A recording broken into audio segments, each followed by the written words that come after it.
হরে কৃষ্ণা, রাধে রাধে। 2024 সালে যোগিনী একাদশী কবে পড়েছে? এই একাদশীর ব্রত মাহাত্ম্য কথা, পালনের পূর্ণাঙ্গ সময়সূচি, যোগিনী একাদশী পালন করলে কি সুফল আপনারা লাভ করবেন, যোগিনী একাদশী পালনের নির্দিষ্ট নিয়মকানুন এই পর্বে আমরা আপনাদের সামনে তুলে ধরব।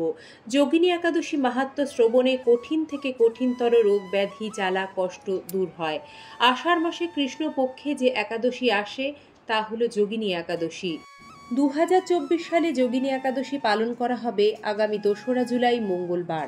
নির্জলা একাদশীর পরে এবং দেবশয়নী একাদশীর আগে পালন করা হয় এই যোগিনী একাদশী। আষাঢ় মাসের কৃষ্ণপক্ষিয়া এই যোগিনী একাদশী পালন করলে ভগবান বিষ্ণুর আশীর্বাদে জীবনে সুখ শান্তি বজায় থাকে। ব্রহ্মবৈবর্ত পুরাণে যোগিনী একাদশী সম্পর্কে বর্ণনা করা আছে, যে ব্যক্তি একটিবার নিষ্ঠা ভরে এই যোগিনী একাদশী ব্রত মাহাত্ম্য কথা শ্রবণ করে, পুণ্য ফল প্রদায়ী যোগিনী একাদশীর মাহাত্ম্য কথা পাঠ ও শ্রবণের ফলে সে অচিরেই সর্বপাপ থেকে যেমন মুক্তি লাভ করে, তেমনি এই একটি ব্রত পালনে 88,000 ব্রাহ্মণকে ভোজন করানোর ফল লাভ হয়।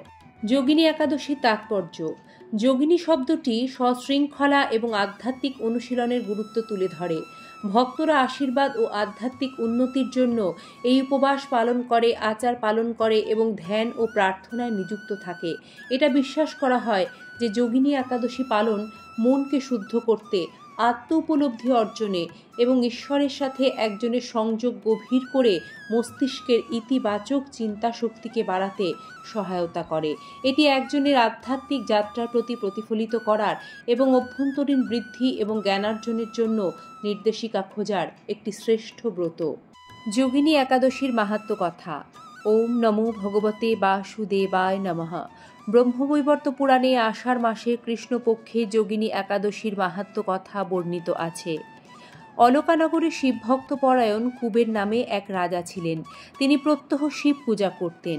তার হেমমালী নামে একজন মালী ছিল। প্রতিদিন শিব পূজার জন্য মানস সরোবর থেকে সে ফুল তুলে যক্ষরাজ কুবেরকে দিত। বিশালাক্ষী নামে হেমমালীর এক পরমা রূপবতী পত্নী ছিল। সে তার সুন্দরী পত্নীর প্রতি অত্যন্ত আসক্ত ছিল। একদিন সে তার স্ত্রীর প্রতি কামাসক্ত হয়ে পড়ল। রাজভবনে যাওয়ার কথাও ভুলে গেল। বেলা 2 প্রহর অতীত হলো। অর্চনের সময় চলে যাচ্ছে দেখে রাজা ক্রুদ্ধ হলেন। মালীর বিলম্বের কারণ অনুসন্ধানে এক দূত প্রেরণ করলেন। দূত এসে রাজাকে বলল সে গৃহে স্ত্রীর সাথে আনন্দে মত্ত। দূতের কথা শুনে কুবের রেগে তখনই মালীকে তার সামনে হাজির করতে আদেশ দিলেন। এদিকে মালী পূজার সময় অতিবাহিত হয়েছে বুঝতে পেরে অত্যন্ত ভয় পেল। তাই স্নান না করেই সে রাজার কাছে উপস্থিত হলো। তাকে দেখা মাত্র রাজা ক্রোধ বশে চোখ রাঙিয়ে বললেন, রে পাপিষ্ঠ দুরাচার, তুই দেব পূজার পুষ্প আনতে অবজ্ঞা করেছিস, তাই আমি তোকে অভিশাপ দিচ্ছি, তুই শ্বেত কুষ্ঠগ্রস্ত হয়ে যা এবং তোর প্রিয়তমা ভার্যার সাথে তোর চির বিয়োগ সংগঠিত হোক। রে নীচ, তুই এখনই এই স্থান থেকে ভ্রষ্ট হয়ে অধোগতি লাভ কর। কুবেরের এই অভিশাপে হেমমালী তার পত্নীর সাথে স্বর্গভ্রষ্ট হয়ে দীর্ঘকাল যাবৎ কুষ্ঠরোগ ভোগ করতে লাগল। রোগের যন্ত্রণায় দিন অথবা রাত্রে কখনোই সে সুখ পেত না। এভাবে শীত গ্রীষ্মে প্রচণ্ড বেদনায় বহু কষ্টে সে জীবন যাপন করতে লাগল। কিন্তু দীর্ঘদিন মহাদেবের অর্চনের ফুল সংগ্রহের স্বীকৃতির ফলে সে শাপগ্রস্ত হয়েও বৈষ্ণব শ্রেষ্ঠ শিবের বিস্মরণ কখনো হয়নি। একদিন হেমমালী ভ্রমণ করতে করতে হিমালয়ে শ্রী মার্কেন্ডেয় ঋষির আশ্রমে উপস্থিত হল। কুষ্ঠরোগে পীড়িত সপত্নী হেমমালীকে দর্শন করে শ্রী মার্কেন্ডেয় তাকে জিজ্ঞাসা করলেন, তুমি কার অভিশাপে এইরকম নিন্দনীয় কুষ্ঠরোগগ্রস্ত হয়েছ? সে উত্তর দিল, হে মুনিবর, রাজা ধনকুবেরের আমি ভৃত্য ছিলাম। আমার নাম হেমমালী। আমি প্রত্যহ মানস সরোবর থেকে ফুল তুলে শিব পূজার জন্য রাজাকে দিতাম। কিন্তু দুর্ভাগ্যক্রমে একদিন স্ত্রীর মনোরঞ্জন হেতু কামাসক্ত হওয়ায় সেই ফুল দিতে বিলম্ব হয়। রাজার অভিশাপে এই রকম দুর্দশাগ্রস্ত হয়েছি। পরোপকারী সাধুগণের স্বাভাবিক কর্ম। হে ঋষিশ্রেষ্ঠ, আমি অত্যন্ত অপরাধী, কৃপা করে আমার প্রতি প্রসন্ন হন। তখন দয়ার্দ্র চিত্তে মার্কেন্ডেয় মুনি বললেন, হে মালী, তোমার মঙ্গলের জন্য শুভ ফল প্রদানকারী এক ব্রতের উপদেশ করছি। তুমি আষাঢ় মাসের কৃষ্ণপক্ষের যোগিনী নামক একাদশী ব্রতটি পালন করো। এই ব্রতের পুণ্য প্রভাবে তুমি অবশ্যই কুষ্ঠ ব্যাধি থেকে মুক্ত হবে।